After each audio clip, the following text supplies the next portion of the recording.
Greetings to those who watch below. On today's video, I am joined by the fantastic narrator, Insomniak, as we deal with 5 truly creepy real-life experiences. I Still Haven't Found My Butcher Knife by Nurse Ratched 7.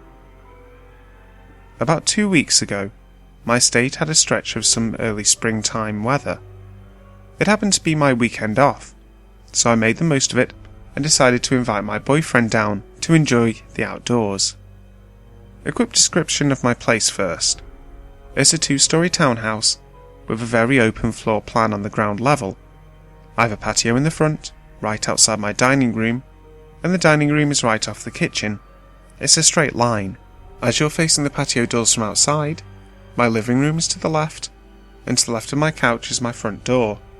Early Saturday, me and my boyfriend grilled steaks on the patio for breakfast, then got dressed and left. We didn't return till after 2 a.m, headed upstairs and went to sleep. We woke up and left early Sunday morning, returning at dusk. He had to work early Monday, so needed to make the 2-hour drive back home. It was getting dark, so I started to close all my blinds. I noticed my patio door wasn't locked, but my boyfriend doesn't always lock his doors at home, so he sometimes forgets to do it at mine. No biggie. I locked them, but put down a piece of wood in the track. It prevents the door from being slid open, and went to pop open a bottle of wine before I settled onto my couch to relax. I reached for the handheld corkscrew that I keep near a wine rack on my kitchen counter. It wasn't there. It wasn't on my counter at all.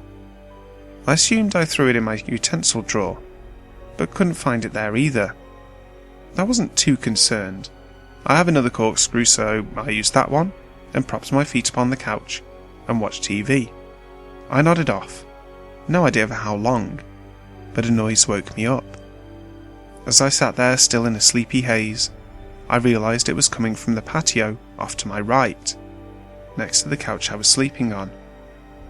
Figuring it was one of the many cats that wanders the neighbourhood climbing onto my patio furniture, I rolled over to go back to sleep.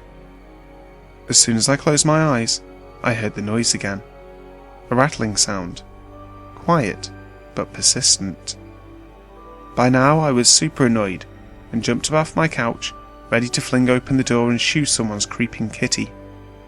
I unlocked the patio door, and as I started to pull it open, I stared into the face of a man, eyes wild, his hand gripping the outside handle of my patio door. I froze, in complete shock, and we stared back at each other. After what felt like an eternity, he ran off and disappeared into the darkness. I was shaken, but had my wits about me enough to immediately call the police. I have an older brother and sister who stay 5 minutes away, so I called them and they came over to stay with me for the rest of the night. After the police left and things calmed down, my sister eventually drifted upstairs and to sleep, while my brother played video games on my couch. I was too riled up to sleep, so I decided to cook, both to just be doing something normal and to burn off some energy. I started to gather up my tools, and when I reached my block of knives, my hand froze. My butcher knife wasn't there. I got a sick feeling in the pit of my stomach as I opened my dishwasher, because I knew it wouldn't be there. I hoped with every piece of me that it would, but I knew, and it wasn't. I searched every drawer in my house, hoping, but nothing. My corkscrew turned up in my mailbox. The guys who do the landscaping for my complex told me they found it in the grass. It's been almost 2 weeks, and I still haven't found my butcher knife. The Smoker in the Woods by bringerofthenochos. This story happened about 2 years ago while I was in university working on my degree in biology. I had signed up for a trip to gather samples for an experiment some students in the ecology department were going to run. It required the collection of samples from several sites, so they recruited biology, ecology and forestry majors to help them complete the sampling in a shorter period of time.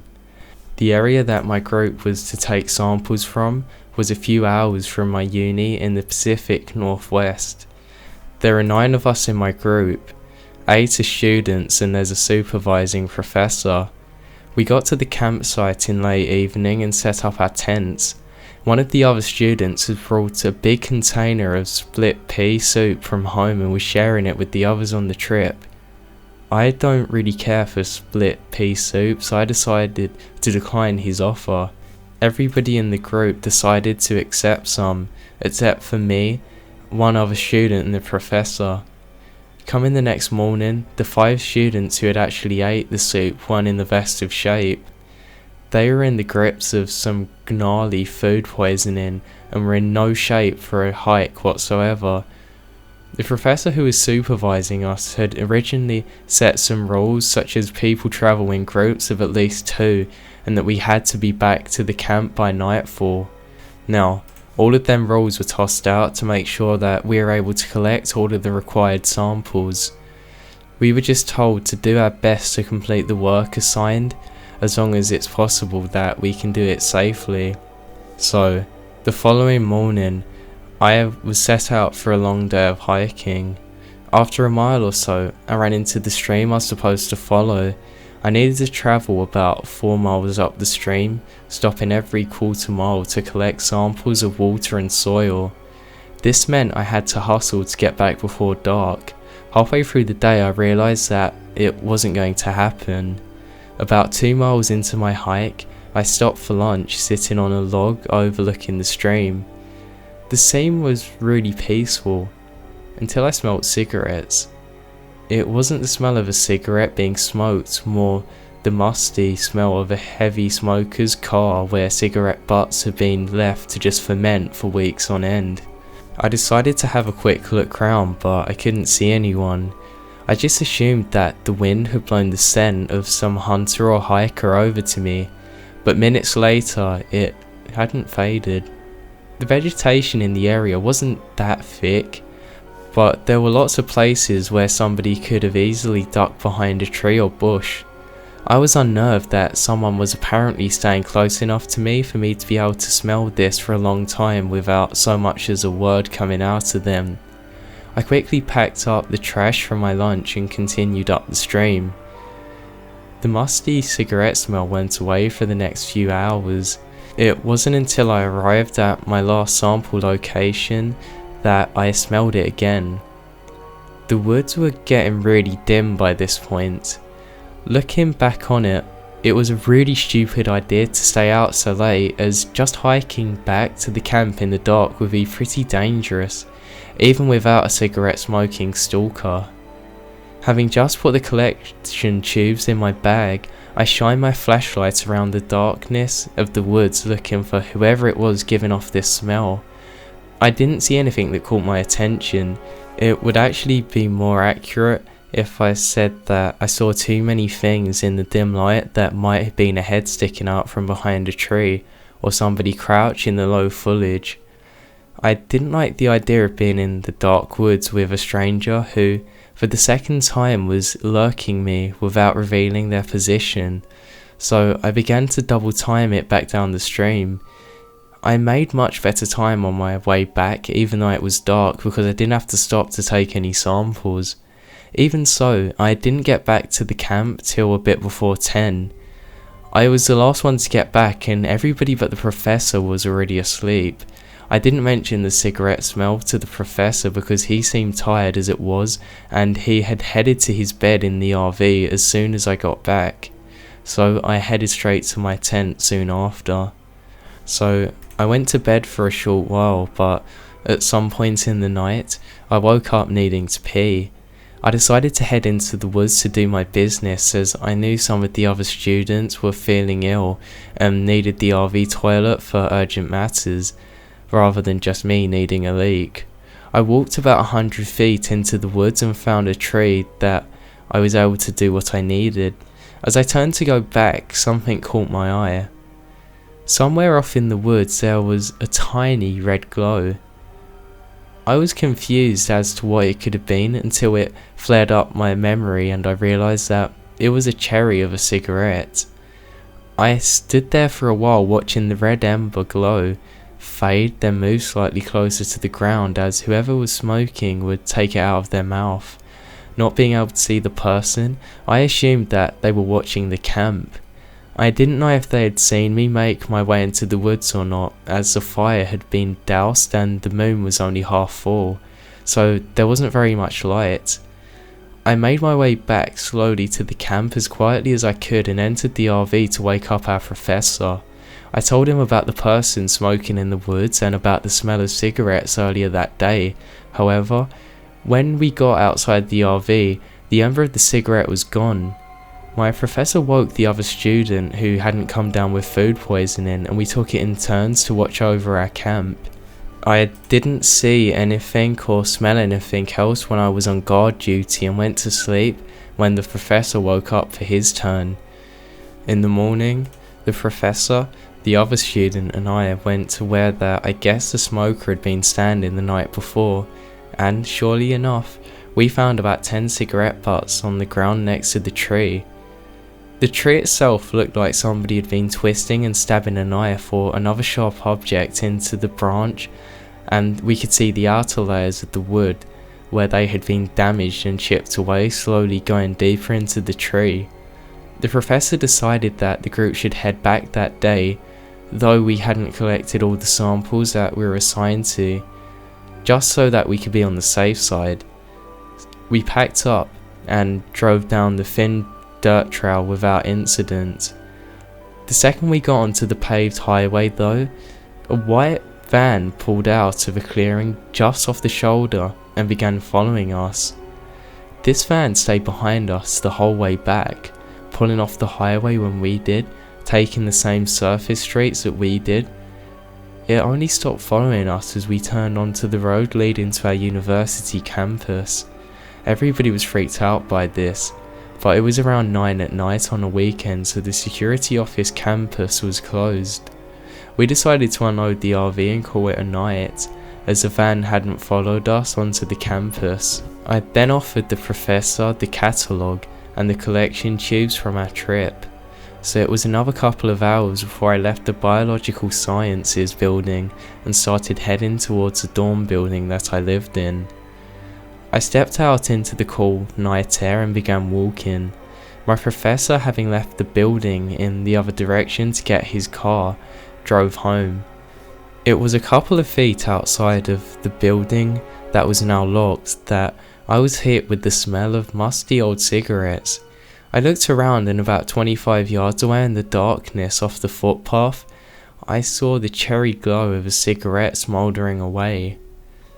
I was pretty scared at this point, but hoped it was only a student or some guy staying out late having a smoke. I wasn't completely convinced myself, as the smell of the cigarettes was identical to the one that I had smelt the previous night in the woods. I started down the footpath, and as soon as I passed whoever was smoking, 100 feet or so later, I looked over my shoulder and saw the cigarette cherry bobbing up and down in the darkness. The smoker was now following me. This creeped me out a little bit more, but I held it together. This is until I rounded a small tree that I could then see a white van parked alongside it. I took off and sprinted towards my dorm building. I looked over my shoulder every few steps as I ran, and I saw the cherry of the cigarette fall onto the ground and a dark shape beginning to close in on me. I didn't look back again, but I could hear someone running off the grass and onto the path. I got to the entrance of my dorm building and I frantically waved my key in the front door so that the controller could be unlocked. As soon as I heard the soft beep, I opened the door, jumped through the doorway and shut it as quickly as possible. I stopped and peered through the glass door. I then saw a dark shape stop just short of the lit pathway. I watched for a minute or two, then I saw the spark of a lighter. The light is just barely bright enough to illuminate a shaggy beard and a brim of a baseball cap before it suddenly disappears as soon as it appeared, and was replaced with the red glow of a cigarette. I turned and headed up the stairs to my dorm. By the time I get to my window overlooking the same yard I just ran, there is no trace of a dark figure or a cigarette cherry. Slice You by Throwaway Slice You. I was about 25 at the time and out drinking with a friend the night it started. We ended up talking to some women at a pub most of the night and went back to their place. Just my luck, the woman I liked passed out on the couch, so I decided to walk home at 2:30 a.m. like an idiot. The city I live in is a decent size, with good and bad neighbourhoods. Unfortunately, I had to walk through one of the worst to get home, which was a few miles away. I only had about $10 to my name, so a cab wasn't happening. About halfway home, I passed a 24-hour adult novelty store, and of course my drunk brain decides it's a good idea to check it out. As I'm flipping through the latest issue of some smut mag, I notice they have an area with private booths showing videos. I really wish I had never walked in there. I step into a dark booth and deposit some quarters. The screen comes on, and there's a button to switch between different videos. To the side of the button, I see movement, so I look closer, and it's a small hole, and I can see an eye looking at me. Immediately, I got out of the booth and walked out, too embarrassed to tell the guy working. So, I continue on my way home, a little grossed out, but glad I noticed the eye before it got a show. About 5 minutes of walking, and I get that feeling. I turned my head quick, and he freezes. He's across the street, about 100 feet behind me, but I can see him clearly from the streetlight. He looked to be in his 50s, with shoulder-length grey hair, and a long, pale face with penetrating eyes. We stared at each other for a second, until I noticed he had something in his hand. His shoes. My first thought was, this guy's trying to sneak up on me, which pissed me off bad. I yelled, "Fuck you," in the deepest voice my vocal cords could muster, and he turned and walked back in the direction we came. My adrenaline was pumping at this point, and I was pretty scared, so I ran for a while until I was positive the guy was long gone. A little more walking, and I'm finally home, safe in my bed. Something wakes me up, and the clock says 4:30 a.m. A few seconds go by, and I hear it again loud and clear. It's a cigarette lighter, right outside my first floor window. I laid there, wondering if this guy actually ran and followed me home. I didn't hear the lighter again, or anything else, but I stayed in bed listening until the sun came up. Once it was light outside, I looked out my window, but saw nobody.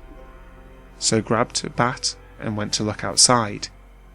The guy was gone, but he left me a note in the dirt under my window. Just 2 words. Slice You. My apartment lease was up in a month, and I spent that month paranoid and hardly sleeping, but luckily I never saw him again. Once the lease was up, I moved across town, but I still wonder if I'll ever bump into him again. Terrifying true encounter with machete-carrying thugs in the Lost Padros forest by Chalk and Shorty. In March of 2003, when I was 17, my younger brother and I took a weekend camping trip up to the Lost Padros National Forest. We had gone there many times with our family for day camping, swimming and just lounging around. This time though, we went alone for a 2-night camping trip at our favourite spot that most of the locals simply call the Gorge. We will never forget this weekend for all the wrong reasons though. We got there at Saturday morning at around 9 a.m. and hiked the 5 miles out to the Gorge. Now the Gorge is a large swimming hole with a huge 60-foot cliff rock boulder that visitors love to jump from into the deep water below. The jumping rock cliff is very steep and one must be in a specific location below to ensure that they don't hit the rocks. The gorge has many primitive camping areas and is an overall beautiful yet isolated place.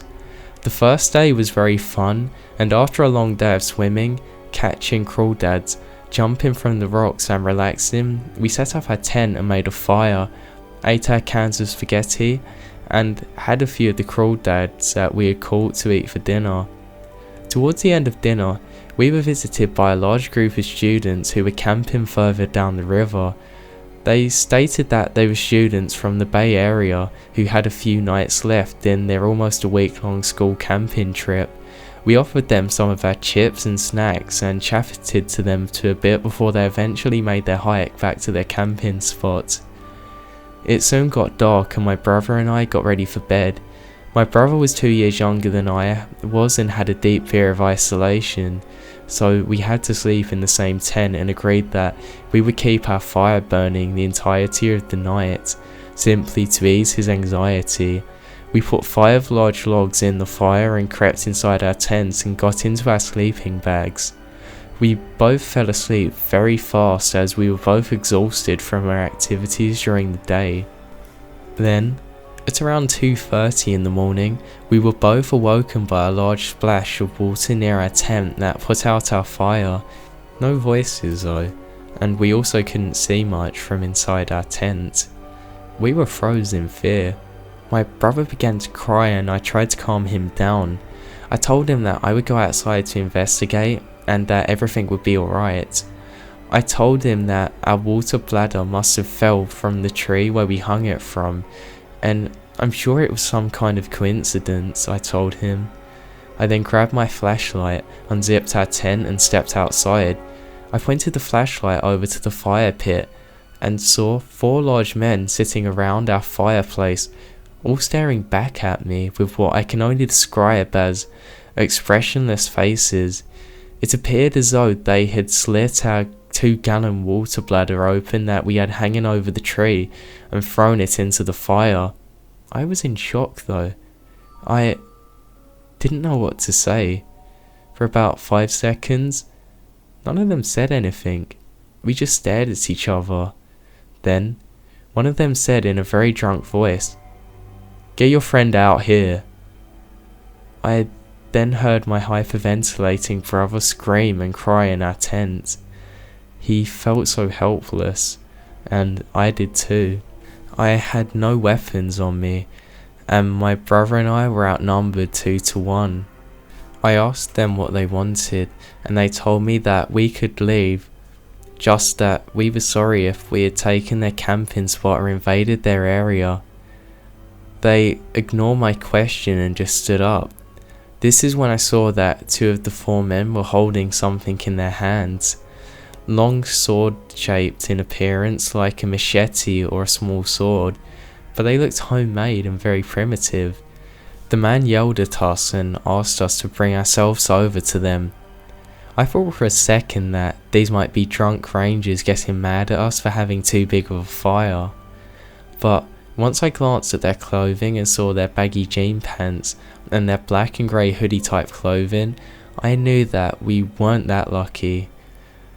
I had heard in the past that drug dealers or other dodgy people had been caught hiding large amounts of marijuana plants in the forest, and if these men were some of these men who somehow felt that we were a threat or to be cops, I knew that if this was true, we were in fear for our lives. The men did not touch us directly or threaten us with violence, but I definitely felt an implication to do whatever they wanted, and I felt threatened by the tone in their voice and believed that we had no choice in the matter. My brother, who was still crying, and I followed the lead male, while the other 3 men fell back behind us. My brother put his hand on my shoulder and was now visibly shaking. He then whispered to me that they were walking in the direction of the 60+ foot rock cliff. He then said that we needed to run. I was petrified and hadn't been paying any attention to where we were getting led to until I realised he was right. I stopped dead in my tracks and said to the men, "What are you going to do to us?" The lead male stated in a slurred voice, "Nothing. we're just going to have fun with you. I felt that we really had no choice but to do what they wanted and hope that they were merely messing with us and that this would all be over soon. About 30 seconds of walking later, we arrived at the jumping spot on the top bounder overlooking the gorge swimming area.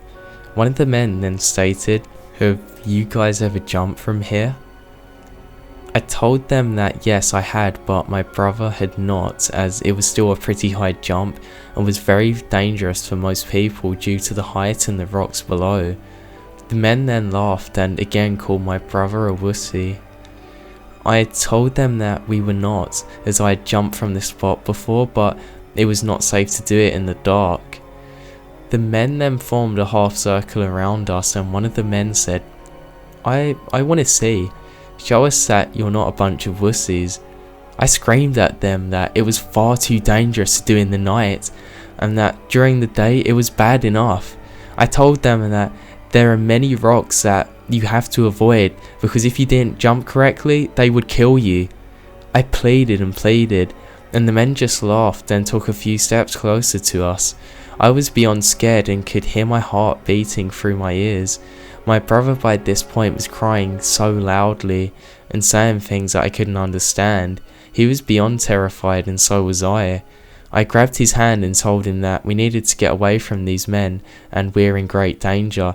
I told him that I had jumped off before into the water and knew where to jump and told him that if he jumped with me he would be okay.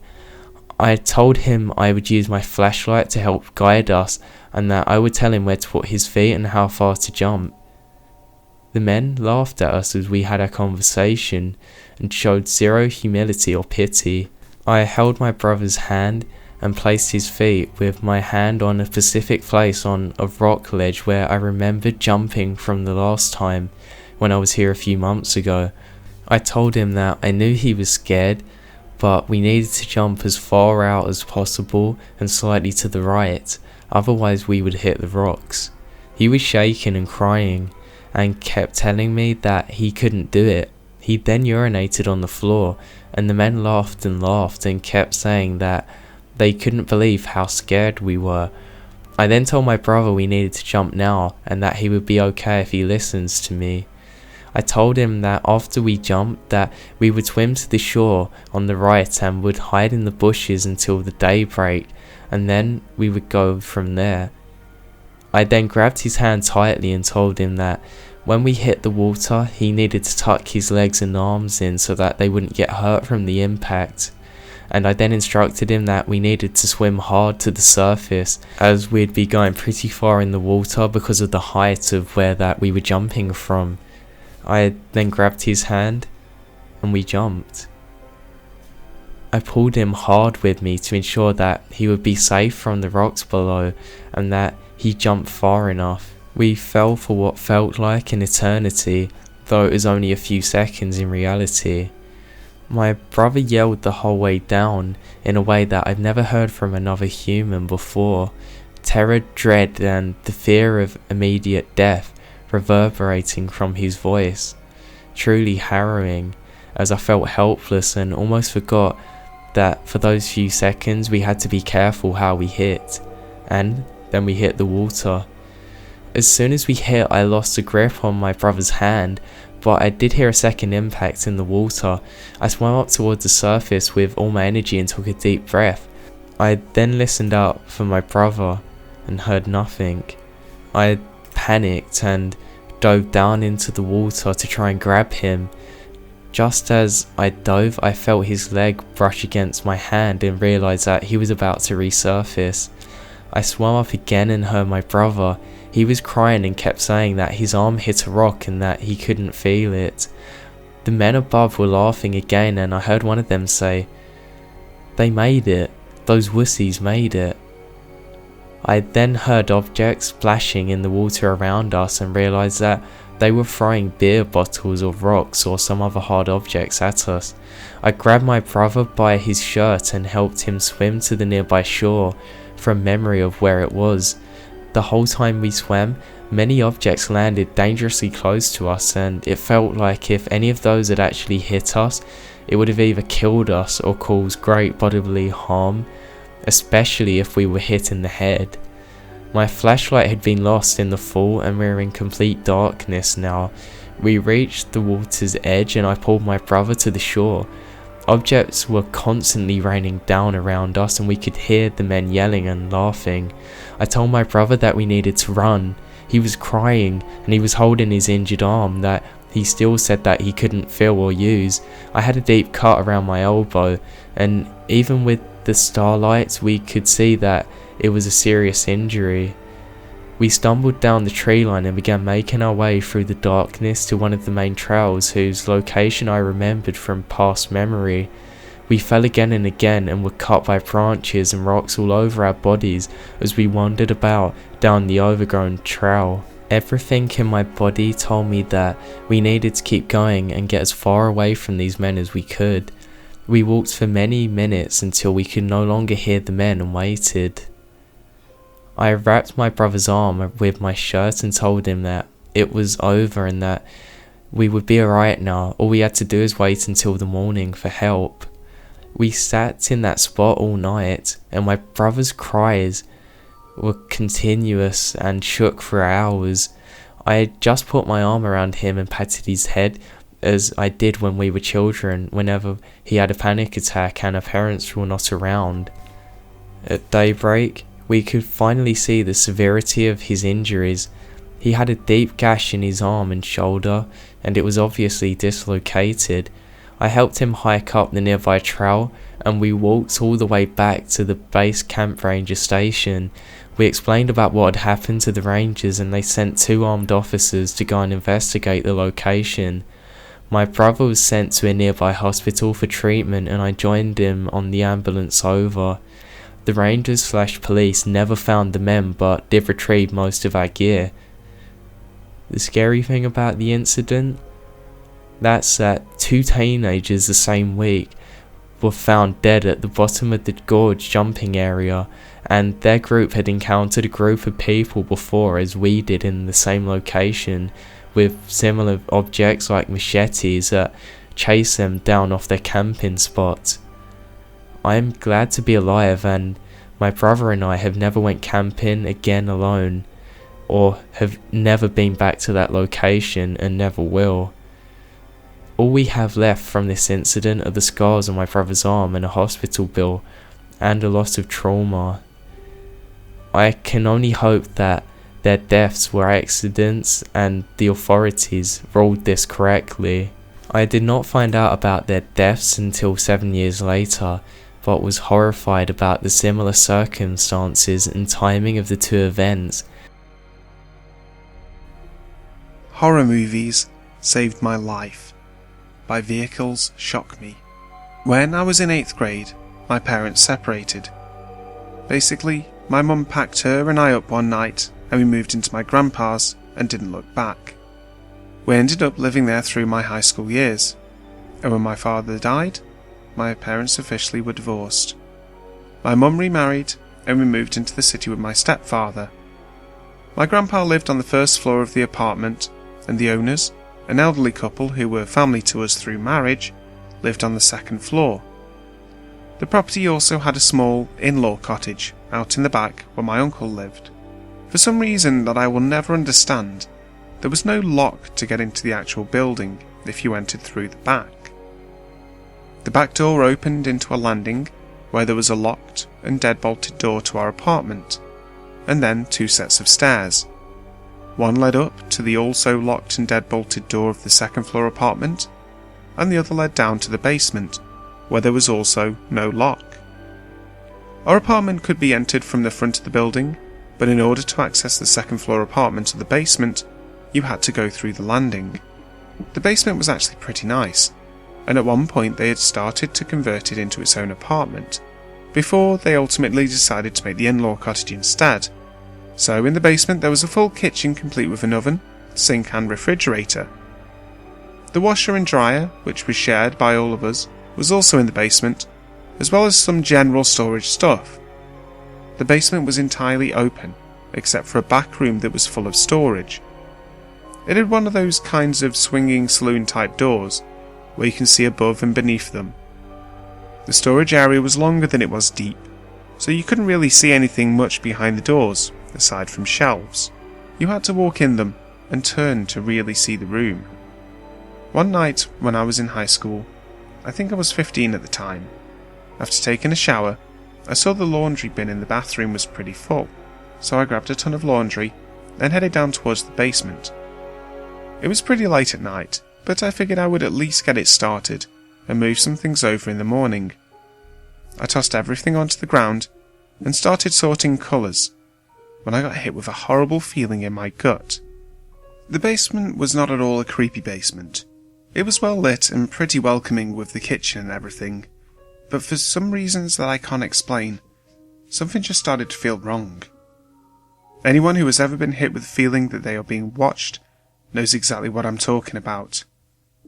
I don't know how or why it came over me, but it was something that I couldn't shake, and I found myself looking over the saloon doors and the only part of the basement that I couldn't see in its entirety. I don't know why. Maybe just to assure myself that I was being a big baby, I started to walk towards the back room, but stopped myself just as I reached out towards the swinging doors. I've been a horror fan for as long as I can remember, and had seen more horror films than I could count, and I knew that if I was in a movie, I would be calling myself a dumbass and saying not to go into that back room. I quickly snapped my hand back and ran up the stairs, leaving all the clothes behind, and into our apartment, where I locked the doors and immediately told my mum that I had just had the worst feeling in the basement and that I was super creeped out. Despite me not being the type of person that scares easily, she basically rolled her eyes at me and told me to go to bed. I ended up doing as I was told, though it took me a bit to shake the feeling and finally fall asleep. Later that night, my bladder woke me, and I stumbled out of my room to go to the bathroom. I didn't turn any of the lights on as I started making my way towards the bathroom, because it usually woke my grandpa, and I didn't want to bother him. When I got closer to the bathroom, I noticed my mum standing in the doorway of her bedroom, and something looked off, and it took me a moment to realise that she was clutching the phone. She then noticed me, and whispered me to get against the wall, which I did without hesitation. It took a few moments for the grogginess to wear off, and my eyes to adjust to the darkness before I could see what she did. My mum's bedroom was immediately off to the kitchen. The kitchen was where the back door that led to the landing in the basement was located. The door had a tiny window up top, with a small but thick curtain. It was thin enough that you could see that someone was outside the door, but thick enough to not be able to make out any of the features of the person on the other side. But there was someone on the other side of the door, and every now and then, the doorknob would move, and you could hear this scratching sound on the other side. I have never been so afraid in my entire life. I'm not sure how I managed to do what I did next. It was like someone else had taken control over me entirely. I slid down against the wall that I was clinging to, and started to crawl against it in the darkness towards the kitchen. My mum looked petrified, watching back and forth between me and the back door. She kept whispering for me to stop and go back, but I kept moving forward, low and against the wall, towards the counter, where I carefully grabbed a butcher knife. I was shaking the whole time I moved, with the knife in my hand on the ground next to the fridge, which was next to the door the man was trying to get into. I had this horrible feeling that I was going to be killed, but if I wasn't going to go down without a fight. It felt like I was sat there forever in the darkness next to the door, with my mum hiding in the bedroom doorway across from me, just waiting. But it was only for a few minutes. My mum had already called 911 before I had woken up and stumbled my way towards the bathroom. The lights from approaching squad cars soon filled the kitchen, and from the other side of the door I could hear a sudden clamouring and commotion, and the slam of the back screen bursting open as the would-be assailant took off running. It was around 3 AM when this happened, so it was completely dark outside, and we lived by some train tracks and very thick bushes and trees that made it easy for the man to escape the cop that pursued him. The police came in and took statements from my mum and I. My grandpa, who was partially deaf, had managed to sleep through almost the entire thing until the police came through to search the apartment and make sure that we were okay. The outside of the door and the doorknob were both covered in deep scratches, like someone had been going at it with a knife, trying to figure out how to get in. But that wasn't the most horrifying part to me. That was reserved for the basement. The clothes that I had brought down were not where I had left them, and they had been thrown about and dishevelled. And the back room, the one with the swinging door that I had stopped myself from going in, the boxes that were out of view had also been thrown about, all opened, obviously gone through with some things missing, and there were some wrappers of food on the floor. He had been down there looking for something to steal. He was down there when I went down to do laundry. I'd almost walked into that room, and based on what we had seen with the door, he had a knife. To this day, I can't help but find myself sometimes thinking about what would have happened if I walked into that room. Hi guys, Brimstone here. I really hope you enjoyed today's videos, and massive thank you to Insomniak for coming aboard and helping me. You will find the other half of our collaboration on his channel, which I've linked in the description box below. If you enjoy the content I create, please make sure to subscribe to the channel. Also, like, share, comment, everything like that. The liking doesn't do much, but it makes me feel better about myself. Coming up later this week, we have a countdown video, which will be on the paranormal theme. You'll see why in a minute. Because on Saturday, the 18th of March, at 9 PM GMT, I will be doing a live stream right here on YouTube. That night I am at the Haunted Leopard Inn pub in Burslem, and will be doing a quick pre-investigation stream and also a live tour of the haunted building for you all, so you don't want to miss that out. So, until next time, sleep tight.